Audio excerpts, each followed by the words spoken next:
Welcome to Rates and Barrels. It is Monday, June 10th. Derek Van Riper, Eno Saris here with you. On this episode, we dig into a busy weekend of promotions. We had a few debuts. We've got an upcoming debut on Tuesday in the Brewers rotation. We'll talk about those recently promoted players. We've got the question of our times from me this week. I put the question on the rundown. It's not from one of the listeners. Got a couple mailbag questions to squeeze in today as well. And as we do every Monday, we'll look at where the money went in fantasy leagues over the weekend, as well as a few players that were let go, because that's sort of the back end news. Why are people getting cut? Well, usually it's because they're hurt or they got sent down. So, we begin today with a plea to the listeners. Join the Discord. It's a lot of fun. Be active in the Discord. It's a good place to hang out, because the places we used to hang out and talk baseball are increasingly less fun by the day. I have a unique request. Please do not rate and review us today based on this podcast. I slept 34 hours this weekend, and I am death reincarnate right now. So just be easy on us today. I'm waiting for someone who's listened to the show since the very beginning. It's a short list of people that have been with us since 2019, but we appreciate you no matter when you came on board to start listening to the show. There have been a handful, probably a half dozen shows over the years where illness or the breweries of San Diego or something in between have conspired upon you to make me sound like this. Sound much less than healthy, but you've gutted it out. Your track record of playing hurt is even better than mine. So I appreciate that about you. And I think the listeners appreciate that too. But I'm waiting for the rankings to drop. Eno's flu pods, basically, what they would be. Is like, I think your San Diego winter meetings one is my favorite one, because you sounded like you got into a scooter accident on that trip, even though the scooter accident was on a different trip. Yeah, that one I think I sounded worse than this. Yeah, that was your all-time, like, really grinding through. I think we got 45 minutes in that day, so we'll see if we can get to that level. Plenty of content to get to, though. Let's start with Hurston Waldrep. He debuted against Washington on Sunday. Keibert Ruiz got him for a big homer, and that was kind of the tale of the entire start. It kind of turned what could have been a good debut into a pretty ugly one in terms of ratios. Waldrep is interesting for a few reasons. One, Spencer Schwellenbach also got knocked around in his debut last week, so we think there could be an ongoing battle perhaps for that last spot in the Atlanta rotation. They could be a team that goes deeper at some point and uses 6 starters if they want to. And Waldrep was pitching a lot better in the minors, mostly at AA, but briefly at AAA before getting promoted. We talked about it last week. He had a couple of rough outings to begin the season and was turning in great ratios and tons of strikeouts in the time since. So even though the results weren't necessarily good, did you come away feeling decent about Hurston Waldrep coming off of this debut against the Nats? I mean, the slider is good. I think that has been a big part of why he was so successful in the minor leagues. What you see is also pretty good velo at 95.7. I did want to point out that I've seen some new research about the shelf. We've talked about the shelf, the velo shelf before. Mm-hmm. The velo shelf, the newest research I've seen on the velo shelf, and I forget now where I saw it, so apologies to whoever posted it, was it, earlier when we were averaging around 92 mile an hour on the fastball, when you got to 94, that's where there was, between sort of 90 and 94, there was not that big of a difference in swing strike rate and home run rate allowed on the fastball. When you got to 94, you started to go up. Well, that new shelf is 96. So, yeah. So as fun as 95.7 is, it's not above the shelf. It's basically within the confines of a normal fastball in today's league. And he has less ride than average on his four-seam fastball. And, maybe the splitter is better than what the Stuff Plus model says. The splitters sometimes are hard on the model. It gave him a 90 for the splitter, but let's give him 100 on that. Let's give him at least an average splitter, an above average slider. The problem is the fastball. 75 stuff plus on the fastball. That's something that can become meaningful fast, and you can see it in the fact that he doesn't have much ride on the fastball, and the velo is not above the shelf.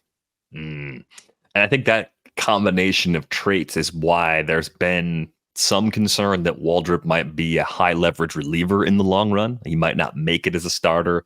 We did only see 3 pitches between the 4-seamer, the splitter, and the slider. Basically split the 4-seamer and the split evenly by usage, though. Through each of those pitches, about 40% of the time went to that slider, just under 20% of the time. So maybe it's tweaking the mix. Maybe it's finding a 4th pitch over time. I think the delivery is one that some of the scouting folks out there have cited as maybe being a problem as well. It's a little bit wacky, not like head wacky, not like cartoon wacky. Head whack.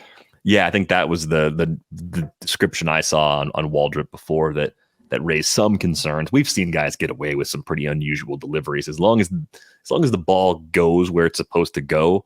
How you get it there isn't necessarily that important, right? If it turns into a command problem where you're always missing into that left-handed batter's box because you're falling off so hard, sure, then you've got a problem. So, I do think it comes down to Waldrep versus Schwellenbach. Who do you trust more right now? If you were put in the position of the Atlanta front office where you had to decide which one's getting the ball every 5th day based on how they've started their respective big league careers, what we know about them, who do you have more faith in? I might buck the trend here because Waldrep had a lot of hype behind it, but Schwellenbach's fastball rated better. I'm gonna go with that.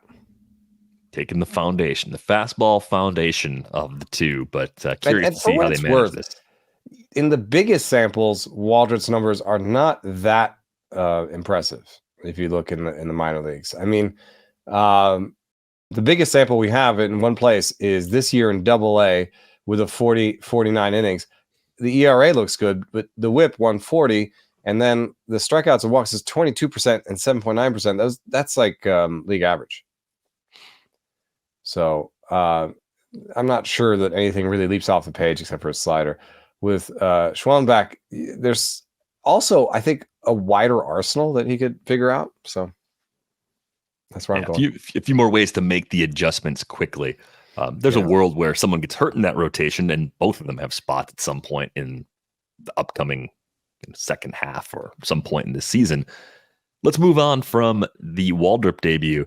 Adael Amador is up, which is a big surprise. Brendan Rodgers got hurt. So with the Brendan Rodgers injury, opportunity knocked, and Amador is actually playing really well at Double-A recently. I think that was a huge part of why he's actually getting this opportunity.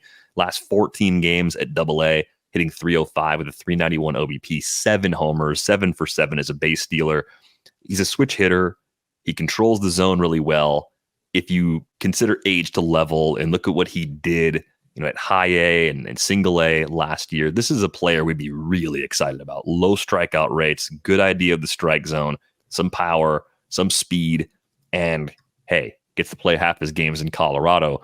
What's really hard to figure out is once Rodgers is healthy in a couple of weeks, does Amador even have a chance of doing enough to stay up on the big league roster, or is this just a temporary opportunity for him because of that injury?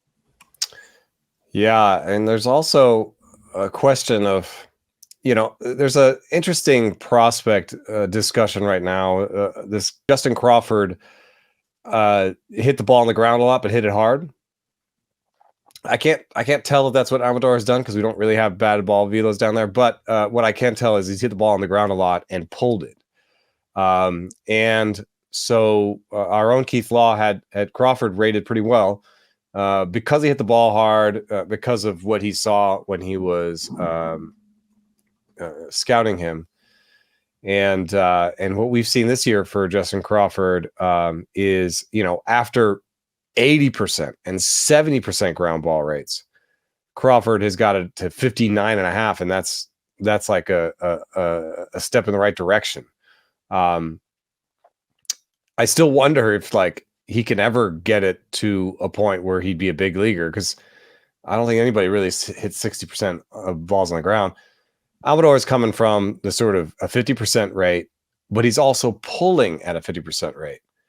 And so I just wonder, I would like to have more research into like which types of players make that kind of leap, and it's kind of hard to do that research because you're almost asking which stats have year-to-year stickiness, right? You could just say, well, ground ball rate's really sticky year to year, so not that many people change their ground ball rate. That's one way of answering it. But what I'm trying to say is give me a profile of player, like hits the ball hard, but on the ground, and tell me how many of those make that leap where they get into the air. And so, I don't really, I might have the tools to figure that out. But I do think if there's an intrepid listener, they could figure that out for us. But if we look at pull leaders and then who hits the ball on the ground the most in the big leagues right now, we've got Dansby Swanson with a 50-50 pull ground ball rate. Orlando Arcia is pretty close. The good outcome would be Ketel Marte. He's at 49-49. And in fact, there's some similarities here in terms of BB, ground ball rate, position. Ketel Marte would be a great outcome for him. Tyro Estrada is actually in a similar place. So that's something that I wanted to list as a bad news item for Amador, was the really high ground ball rate with the high pull rate. But there are some other players in the big leagues that have mirrored that approach. I was just looking at a Fangraphs minor league leaderboard, split seasons, 200 or more plate appearances at a level, just sorting by ground ball rate, going back to 2017. And he was using AA just to get a sense of like, okay, you get to this level, you still hit the ball on the ground too much. Did you become a good big leaguer? I don't see anyone when you sort by ground ball rate. Nicky Lopez at least got to the big leagues and has had some. And where's the cutoff? Success. Like where do you start seeing big leaguers? Around 50? I mean, because you're seeing some 60s and 70s at the top. Yeah, in the big leagues, I think there's 150 qualified hitters right now for this season, and like 22 of them have a ground ball rate equal or greater than 50%, and no one's in the 60% range. Like the high, right. Like 55, 56 is sort of where you top out. Yeah, Jose Altuve, 55.6. 55% in the minors gets you to like Alec Thomas, who could become an interesting big leaguer. So you still got to keep going from there. Julio Rodriguez, 54.5% in 2021 at AA. I mean, obviously has a lot of tools. And so 50% is not a death knell, but where Crawford is even with the improvement to get to 60, it's not very likely. You really want to see like 50% is better. 55% is kind of where that threshold of, we don't know what you're going to be as a player. So it raises Amador legit concerns. At high A had 55.9, but and then at AA his first shot 59, but this year 49. So, it's just important because if you're pulling those balls on the ground, it's so often that's an automatic out. Mm-hmm. And he's pulling the ball. When he gets in the air, that 32% of the time, that's when he starts to get some homers and stuff. So, I'm intrigued by him. I like the contact. I like the plate skills. In terms of plate skills, it's not too far from like types of stuff that you saw from Mookie Betts in the minors. In terms of just really nice walk rates that are bigger in a lot of levels than the strikeout rates. Really small swing strike rates. So that part's all good. But in terms of his aggressiveness on the pitches on which he swings, his contact point is pretty far out in front. And what we've seen with, and that was in my piece on buy lows, that is something that you can change to some extent in terms of the contact point, how far out in front it is. That does change your ground ball rate. So for example, right now, Dansby Swanson is so far out in front that he's hitting ground balls on fastballs down the middle. And what that means is he's rolling over them. He's just so far out in front. He's kind of rolling over them. So there's some give or take, but I wonder, I would love to see that research too, is where we take contact point and we move that around and we see a player's range in ground ball rates, right? Yeah. Because you could almost optimize for a player, right? Be like, you have this much raw power. You have this much bat speed. This is where your contact point should be. I mean, I think that's probably what they're doing in hitting labs, right? They're trying to find that natural sweet spot because it's going to be different based on all those other factors that you were describing. And, thinking about Amador in a different way, when Michael Harris got promoted by the Braves a couple seasons ago from Double-A, he was having more success at the level, like start to finish that year. But Amador, it seems like, has been really unlucky on balls in play. It's pretty amazing. I mean, it's pretty remarkable. And 208 with BABIP, and then last year when he first got to Double-A, 148. Is that like Double-A knows how to defend him better? Is he hitting shifts or something? I don't know, man. I think it's just random, unless I have an explanation. 50 plate appearances by now of just a really small BABIP. It's really weird. I mean, when you put it in tandem with the ground ball rate, you're like, is there something here? Like, is he just pounding this ball, to the pull side defender? Maybe, but I think there's at least a non-zero chance that Amador plays well enough despite the leap. Even though at a glance you wouldn't think he's ready for the big leagues, he could just play well enough and keep the spot. It might be 10% chance, but it's a chance nonetheless. So I'm watching him carefully. I think in like 15-team redraft leagues, he might be better than the guy you have on the corner right now. That's a possibility. No guarantees that he sticks, but if he does, there's a lot of ways for him to be valuable in roto leagues, and I think that's what makes Amador so appealing. Let's talk about Tyler Locklear for a moment. He joins the Mariners as a result of a Ty France injury. I see Justin Henry Malloy on paper, but a guy that plays a little bit of first base, so maybe slightly more floor from a defensive perspective because it's not DH only. Is that a fair assessment of Locklear based on the number scouting techniques that you like to use? I suppose so. The 111 that he's hit at AAA this year is further than anything, or harder than anything Malloy has hit, at least by tracking. That opens my eyes a little bit. Hard hit rate 59% in AAA so far. It's possible he has a little bit more power than Malloy. Maybe, but the swing and miss looks pretty real. It's slightly less swing and miss in game, which I wonder, like, is that going to be something we see change dramatically? We've talked about how it's not always easy to just take the minor league strikeout rate and point to a number and say, that's what's happening in the big leagues. And the ABS system is one of the many reasons why that's complicated. But I think it's possible that Tyler Locklear also could stick. This is a Mariners team that hasn't quite done if anybody what you want to do as a lineup, right? Like you hit, you stay. I think that's a pretty fair assessment of where they're at right now. Yeah. Have we heard anything about the timeline for something like a hairline fracture in the foot? I think the location of the fracture makes a big difference. And the heel seems like it's a place where it hurts a lot and it could be a big deal. I'm just guessing here, but I don't think this is a 10-day thing. No, it seems like a 3 to 4 week minimum. Yeah, that's what I would guess. So he's got some runway. If he's taking a job, I mean, I guess somebody could push Garver back to catching.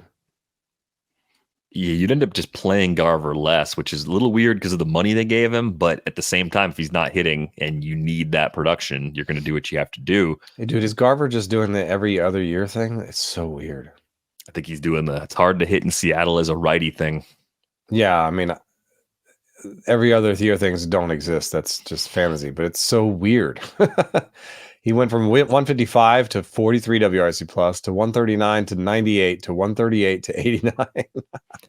And finally, just in the last 7 days, maybe some hope on the horizon. He's walked more than he's struck out. He's popped a couple of home runs. He's got like a 409 OBP during that span. But yeah, most of the macro views of how the season is going are still not great for Mitch Garver.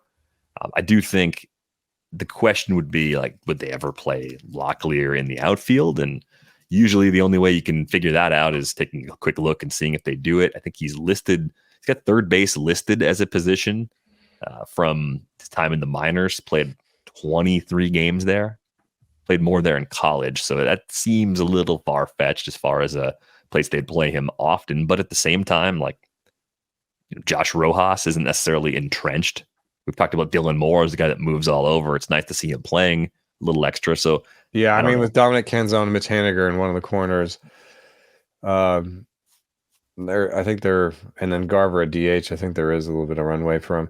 The big thing that you want to watch, I think, is how Locklear converts swing strike rates into strikeout rates. Because I could see with those swing and strike rates, I could see him being more of a 30% K guy. If he's a 30% K guy, then he just fits right in next to Garver and Canzone right now. And I don't think necessarily separates himself. It's like a reverse Loper Fido. Yeah. And it's from the right side too, so that could lend him to being nudged into more of a small side platoon role.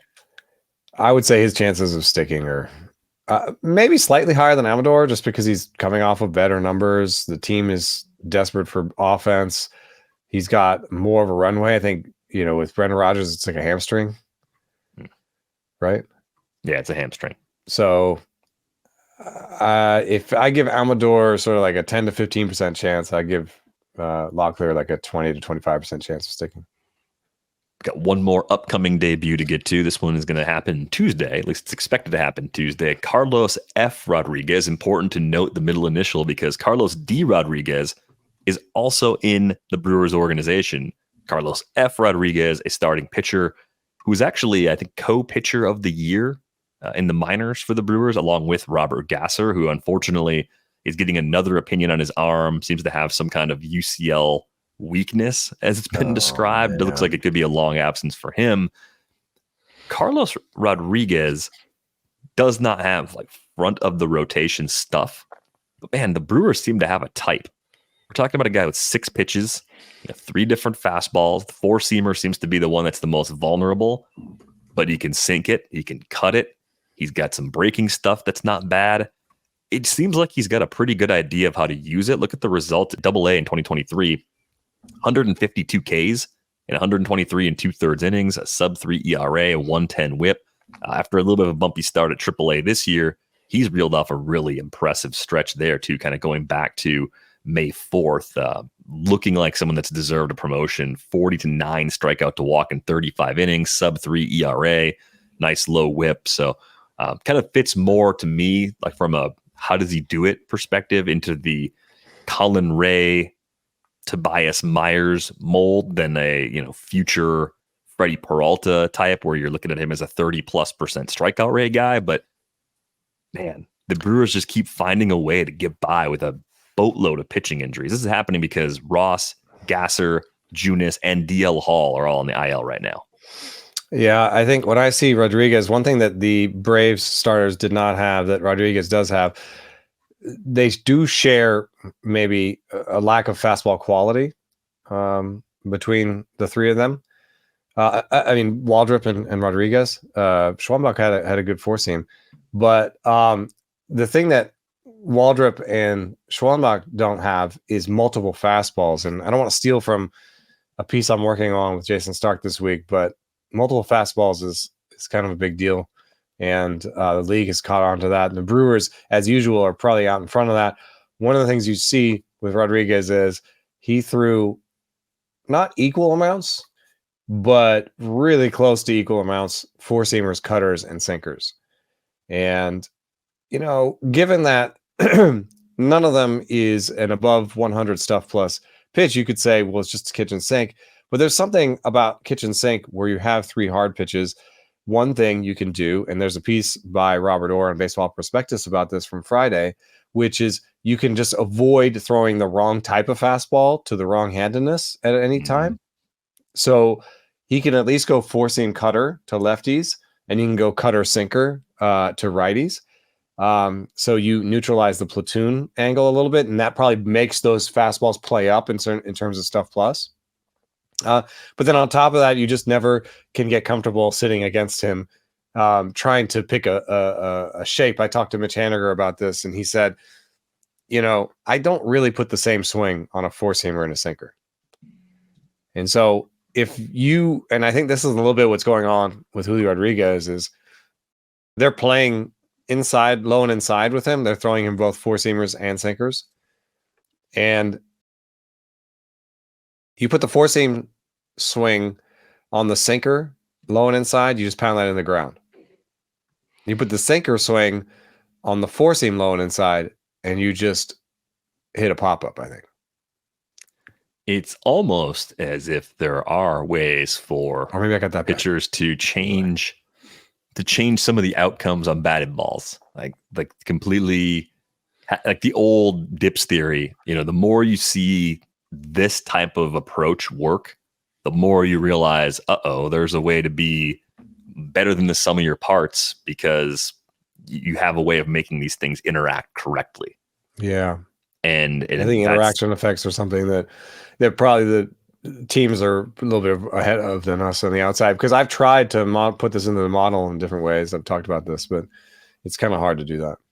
I think there's some other players we're going to talk about a little bit later in the show that might be doing something similar too. And this is perhaps a group of pitchers that we're going to be more interested in the immediate future, right? So it doesn't jump off the page. It doesn't usually bring a pitcher to the top 100 prospects list, but it works for a few different reasons. But I mean, I do think that it's a little bit easier to evaluate a pitcher like, say, Cade Povich. Did I just run? Was he somewhere else on the rundown? No. Oh, good. It might be a little bit easier if he didn't have that cutter, because if he didn't have the cutter, you could say, oh, good slider, bad fastball. I'm not sure he has enough pitches to make that sort of thing work.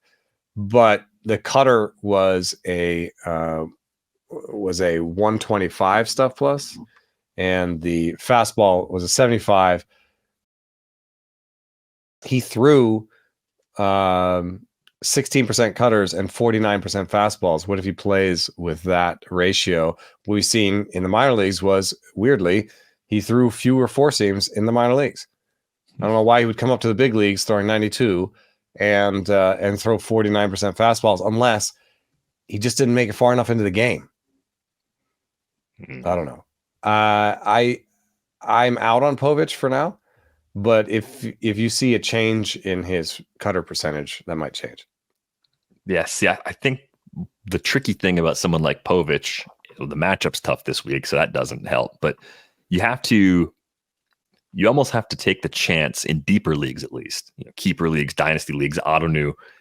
You have to take the chance before you get the proof, because if you wait for proof, it's too expensive. Someone else jumps in. You're not just going to get them for $1 or $2, sneaking them through. Mm-hmm. Yeah, I have a variation on that theme for where the money went. That looks like was a little bit. I'll talk about that later. But yeah, definitely trying to zig when other people were zagging it for sure. So Carlos Rodriguez got me thinking a little bit just about all the different places teams are finding talent now. We've talked about it a little bit before, where especially pitching prospects, they just don't come from the same handful of places anymore. You can come from JUCOs, you can come from indie ball. A lot of relievers seem to come from indie ball these days, at least for some clubs. You can come from a big college program. You can be developed as a high school player. Making the minor league smaller. Yeah, some of that's happening there for sure. So there's these new avenues for players to go get some experience and come in and actually end up being big leaguers unexpectedly. And it makes me wonder, like, every organization's different, but do you think in the broader sense, like, player development still focuses on too few players? You get so concentrated on top prospects and the potentially elite players that you're not necessarily across the board looking in all the right places to find quality big leaguers. I think Carlos Rodriguez was a 6th round pick, right? So even if he's a big league starter for a couple of seasons, it's a pretty big win to find a guy like that and get even a couple seasons of starts out of him. And again, I think this varies a lot from org to org, but this seems like something that separates some of the better organizations in baseball from some of the weaker ones. Yeah, it's a tough question to answer. What I do know is that every team generates reports for every player. So on some level, there is a action plan created for every player. And I think the problem is that, like, some of those plans have too much information in them. And so, you might have a meeting with a player. You'll meet with every player in your organization. And you have a meeting with the player and you give them this piece of paper and it has like 6 bullet points on it. And they've tuned you out after 2. And it has, 14 stats on it, and they're just like, I don't care about this. So, they'll try to remember one or two of the things. They'll try to work on it. Then the gap between that and the actual coaching is probably where the focus on too few players happens, because we know, and I've seen this, and I'm not picking on the Rangers, just sort of illustrating this. We saw it with Mackenzie Gore too. Jack Leiter and Mackenzie Gore were high value players in their organizations, high picks, a lot of, and some struggles. You just see more coaches around them. Like I was literally at spring training, and like Jack Leiter's throwing, and his father's there, and like the pitching coordinator's there, and the pitching coach is there. It's like, the 6th round pick is probably throwing one thing over with nobody watching him, looking at the thing, or maybe there's some assistant watching him. So the coaching aspect, the player development will tell you, no, we have a plan for every player, but the plan is only as good as the implementation. And the implementation, you run into biases in terms of who is the higher pick and who you think has the higher ceiling, which you can't say is a terrible idea, because you want to focus on the places that might give you the most return. But yes, we definitely see people coming out of nowhere. We may see this less and less the smaller the minor leagues are, but maybe the hope is more coaching could be like, there's more teacher to pay to student ratio if there's fewer minor leagues. Yeah, I mean, I think that's one argument that makes a little bit of sense, right? If you do have smaller organizations, then you would have more instruction on every player. I think it's also how you synthesize and communicate the information. Like giving everybody the same information is probably a bad approach from the beginning. We know people learn different ways. So yeah, you could overload some guys. You could give some guys a report and they could say, give me more. Yeah. So if you're not, and some guys like do that, why that's are you a problem? Why are you talking in English? I don't mean it versus Spanish, but like, why are you talking in words? What? Just give me a video of the guy that you want me to look like. Yeah. So yeah, we're not at the peak of player development. No, it seems like there's still a lot of opportunity, a lot of meat on the bone, so to speak, as far as things that could be significantly changed. And the related question is kind of a fantasy question: is that do we focus too much on top end players? Not necessarily in our draft season coverage. And we don't obsessively talk about players that are going in the first 5 rounds or first 10 rounds, but I think it's more of a prospect question. I think we do the same sort of thing. We're glued to the top end prospects. So I got to have as many top 20, top 25 prospects as possible. And sometimes that means we're not paying enough attention to guys that are outside the top 50 or outside the top 100 or off the list completely. The next wave of players that will be in those positions comes from outside the list, right? And I think that's an opportunity as well.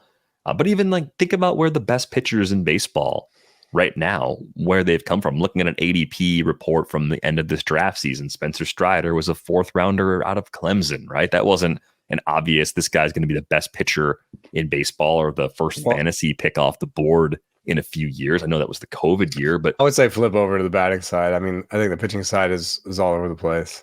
Yeah. You flip over to the batting side. I've got leaders last year in WAR.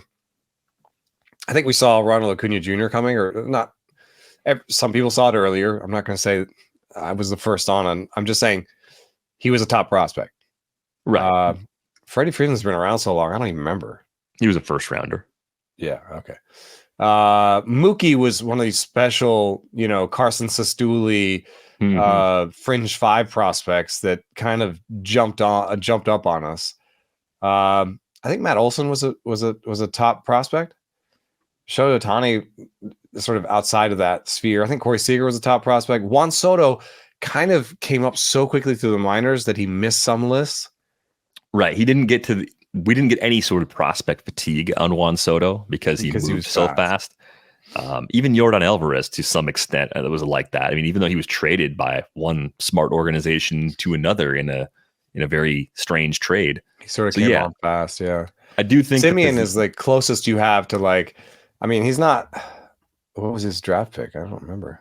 think Simeon a sixth round pick. And he was never really a top prospect, and people questioned his inclusion in that trade.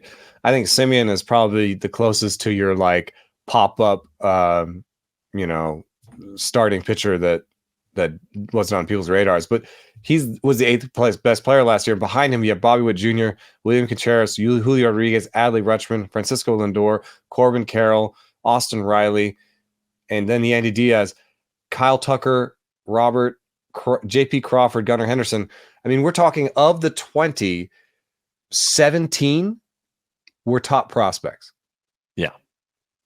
So I think on the hitting side, it makes a little more sense. You kind of identify the talent fairly early on. They also give you so much information. They're also facing lots of different pitchers. Whereas I don't know, pitchers sometimes can just face, they only face teams every 5 days. So they don't necessarily always get the same diversity of who they're facing to get a sense of how good they actually are. Whereas a hitter, especially if they go through 2 or 3 levels, will face so many different pitchers that over time that you have to just assume they face some good pitchers in those numbers. You know what I mean? Mm-hmm.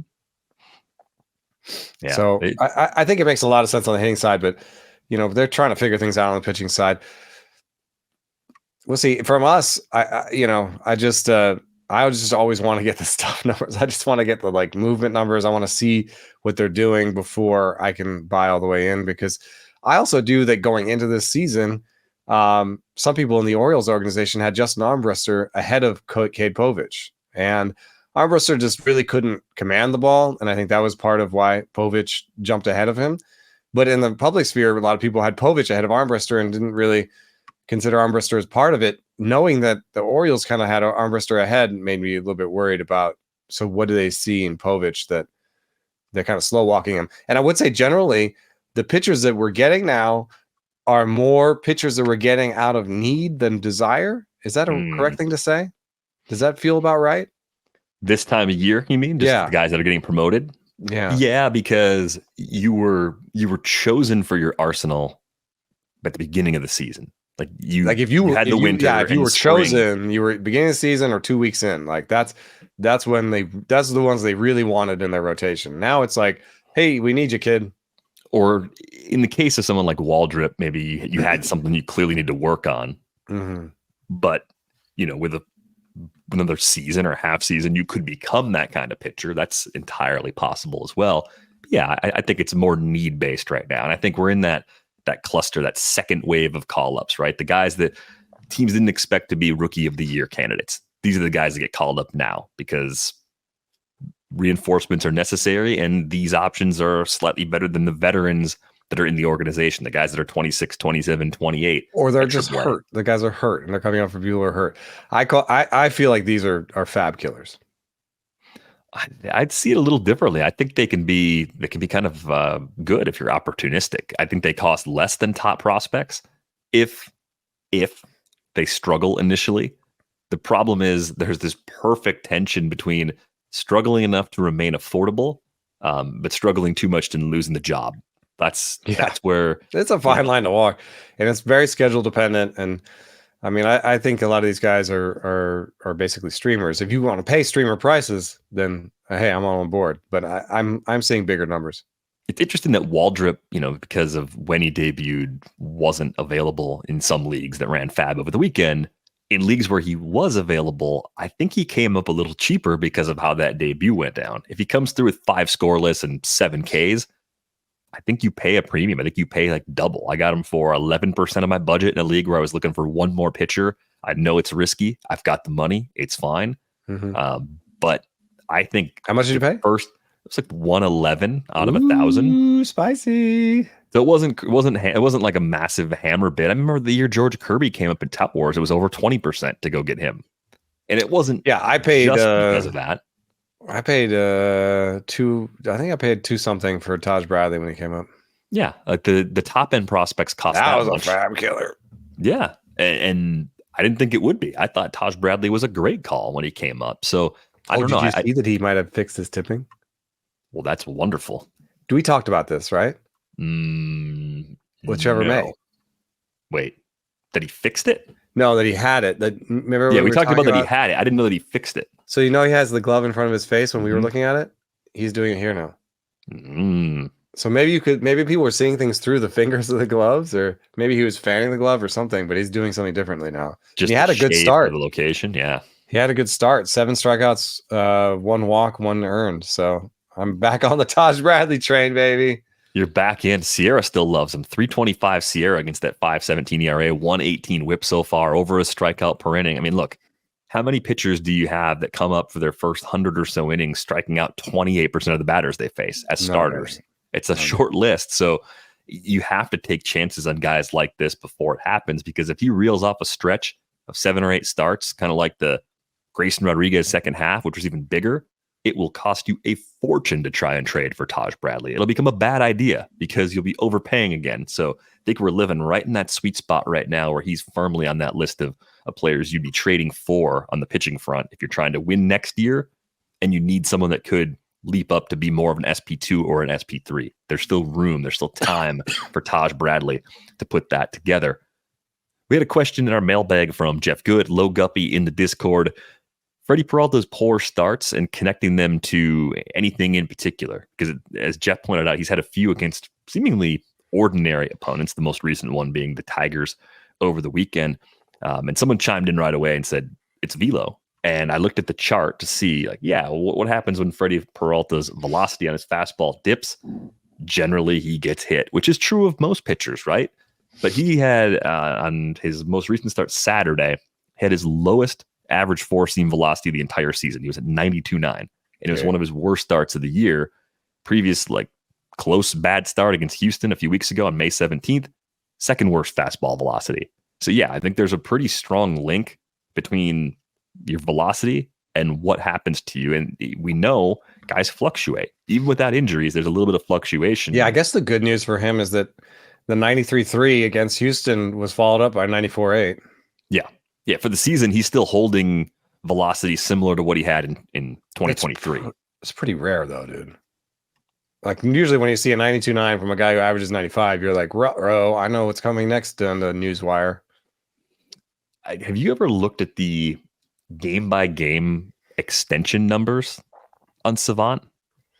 Oh, my God, was his extension off? Yeah, his extension was off. Both of the... When his velo goes down, his extension gets to the shorter end of his range. Oh. So I don't know. Was that an injury or is that just a mechanical tweak that needs to be made? And he did this last year a couple times too. 502 2023, 93.9, 508 23, 95.1. I guess he just does this. That's so weird. And earlier you said the shelf used to be 94, right? Yeah. So if he's throwing 95 around that plus, mark. that means some of those pitches are 96. Right. He lives right by that shelf. He's not the only guy that does this. There's plenty of other pitchers that do. I think we started talking about this at the trade deadline last year with Jack Flaherty. It's pretty extreme in Flaherty's case. But I think, it's like this weird combination of extension and crossbody. I know this because Nick Pollock's not a big fan of Freddy Peralta, and he hates crossbody pitchers. Like Jake Arrieta had some similarities, at least in the crossbody nature, and did not have the longest career, even though he dedicated himself to prolonging his career, as he put it. It worked pretty well for a while. So, I mean, it's hard to say. It's like, would you just live with that? It's just one of those things, like, in terms of like keeper dynasty, if you're the Brewers, like I doubt the Brewers are going to assign Freddy Peralta to a long-term extension. They did sign him to 1. He's got 2 club options these next 2 seasons. So your thinking would be they wouldn't extend him beyond 26. No, they just 30 keep, then anyway. They just keep doing those options, and then someone else signs him at 30. Yeah, right. And then they traded away Burns, and Woodruff got hurt. Otherwise, I think he'd be someone else's big money SP1 instead of an injury project for the Brewers to put back together. But yeah, I think it's as simple as the fastball velocity with the struggles of Freddy Peralta and a handful of outings so far this season. Let's get to where the money went. The 12 most added players from the 12-team RotoWire Online Championship. A few names really jump off the page. Some we've talked about before, so we're not going to get into great detail on those. But Heliot Ramos has started every game for the Giants since May 10th and is now hitting high in the batting order too. And Playing not just against field. lefties, playing some center field because they sent Luis Matos down. I did not think Heliot Ramos was going to become shallow league relevant this year. I did not see that coming, but it's happening. And I'm curious, as someone who sees him a lot, do you think this is legit? Do you think this is a guy that we liked as a prospect a few years ago, working at it, and finally getting the pieces to fit? Because his opportunities have been much more up and down. And this is a guy that's had 3 different seasons in which he's appeared in the big leagues, but just crossed over the 200 plate appearance career threshold over the weekend. Yeah, his zone minus chase rate is above average actually. And he's somebody that's chased a little bit, been very aggressive in the past, but he's found this like really good mix of being aggressive in the zone and actually passive outside the zone, which surprises me given my previous looks at him. He's always had the bat speed, and that's evident in his max EV and his barrel rates. He's going to have swing and miss, and there's something about the passivity that can maybe turn some of those sort of called strike threes into strikeouts, So he's played with that toggle of, do I walk more and strike out more? Do I make more contact and walk less? That's the kind of dimension of his game that is the least solid for me. There are just here, put it another way. The number of people who strike out 30% of the time in the game is low. We have 10 players in the major leagues that are qualified for the batting title and have struck out 30% of the time. Now, all of them hit the ball hard. And in fact, a lot of them are above average. In fact, all of them are near average or above average, except for Mitch Garver, Ellie De La Cruz, Giancarlo Stanton, Paul DeYoung, O'Neill Cruz, Brent Rooker, Nolan Gorman, Michael Bush, and Will Benson. Will Benson does not actually hit the ball that hard. It's a viable strategy. He looks like he's going to stick. The batting average is coming down. Right. None of these guys has a good batting average. The best batting average I have on here is Brent Rooker, who has a 367 BABIP. The average batting average of the top 10, just by eyeballing it, is about 220. So if you can handle a 225 batting average from Heliot Ramos and, I don't know, like 30 type home run power, then he's your man.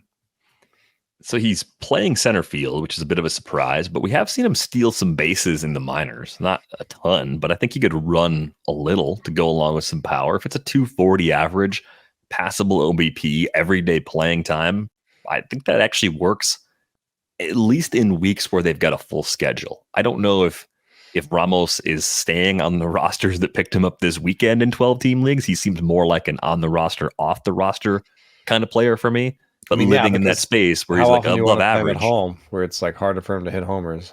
Yeah, but he lives in the space where he's an above average player by rest of season projections, kind of in the Jesus Sanchez, Mitch Haniger territory, like just tumbling up and down on rosters over and over again. So I think that's what he is at this point.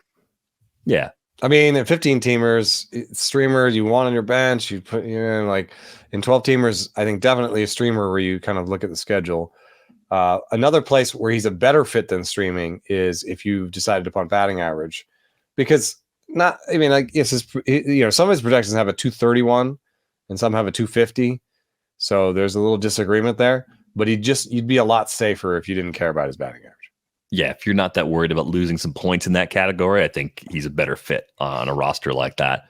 A lot of pitchers that were part of this cluster that I think. We told you about David Peterson 2 weeks ago, maybe, or last week. Yeah, you mentioned him maybe being more interesting than we thought in the past. I was looking at his numbers. They were a little better than I remembered. I think just by strikeout and walk rate. I looked at David Peterson's page and said, hey, that's Reed Detmer's player page. It's not. They're different pitchers, but I do he's think got a wide arsenal. Like the big thing about him is whether he can command it, because he's got multiple fastballs, good slider, good changeup. I mean, I think he's an at-home guy. Oh, have you seen Woods Richardson's fastball velocity? I have not. Oh my goodness. I need to get it in front of me here real quick. It is pretty impressive. So he's gone from this year, he's gone from his lowest point was 920 on April 30th. And he's at 94 now. But in the 94 game against Pittsburgh, he was hitting 97 and 98, I think. Nice. So that changes his prospects a little bit. I think it means a little bit something for David Festa as well. But I know that Stuff Plus doesn't really love Simeon Richardson, but he commands the ball well. And if that velo keeps pushing, it's going to make everything better. That's the funny thing about velo. It doesn't just make your fastball better. It makes everything better. It's a good point. I think the group of pitchers that got picked up, Max Meyer got scooped up in a bunch of 12s, which is a little surprising. They got injuries in that rotation, so he's probably coming back.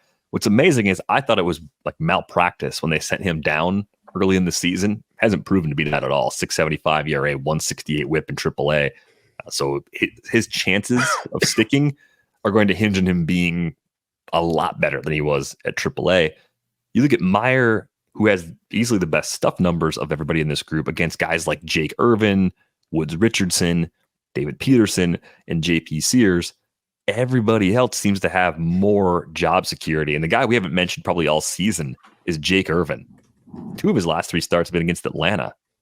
He's gone 12 scoreless innings against them in those outings with a 64-14 strikeout to walk now on the season. It's below a strikeout per inning, but the results are great. And he's working with basically a 4-seamer and a curveball as his primary pitches, but he also has a sinker and a cutter that he's throwing in there too.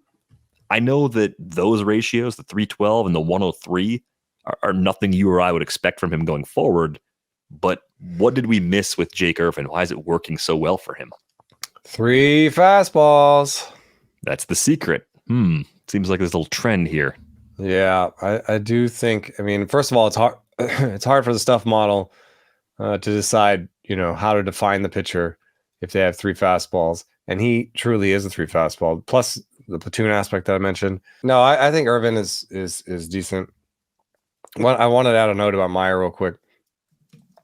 You can actually. What's fun now is if they were in AAA on Fangraphs, you can see their pitch percentage, and he had a 15% changeup usage in the major leagues, and he 22% in the minors, 49% slider in the majors, 35% in the minors. So they went back down and said, work on your changeup.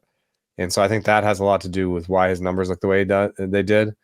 I expect him to come back and be closer to 50-50 fastball slider. But if he got anywhere with his changeup in terms of locations, and the model says that his locations on the changeup were good, maybe you could at least locate some changeups well, even if they're not amazing not amazing shapes, and make the most out of his slider by showing a different shape. So I think generally his fastball and slider are good enough to make him a good pitcher. And despite the numbers, this was working on something, I think.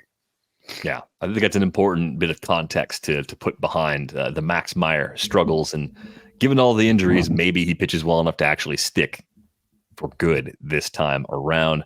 One other hitter that I didn't really mention before, Andrew Vaughn, last 30 days, 250, 313, 466, 5 homers, 13 runs, 13 RBIs. That's like mid to upper 20s home run power. If you kind of stretch it over a full season with the run production you'd expect from a guy in the lineup every day. So for your deep leagues, Andrew Vaughn maybe finally doing the things we hoped he would do at the very beginning of the season. He's weird because I picked him up a couple times just out of just sheer desperate need for somebody. And there was nothing that spoke well of him. Oh, nothing looked good.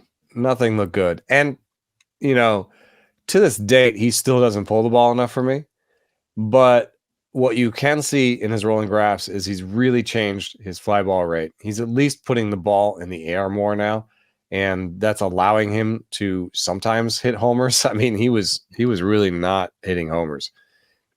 With his max EV, I would be telling him to pull the ball more. I would be telling him to pull the ball 44% of the time, which he's never done. And I would take the associated strikeouts because he has good swing strike rate, and I think he could hit 30 homers. I think he could hit 30 homers with a different organization. That could be. If he would listen. I mean, maybe this is who he is and he doesn't want to change.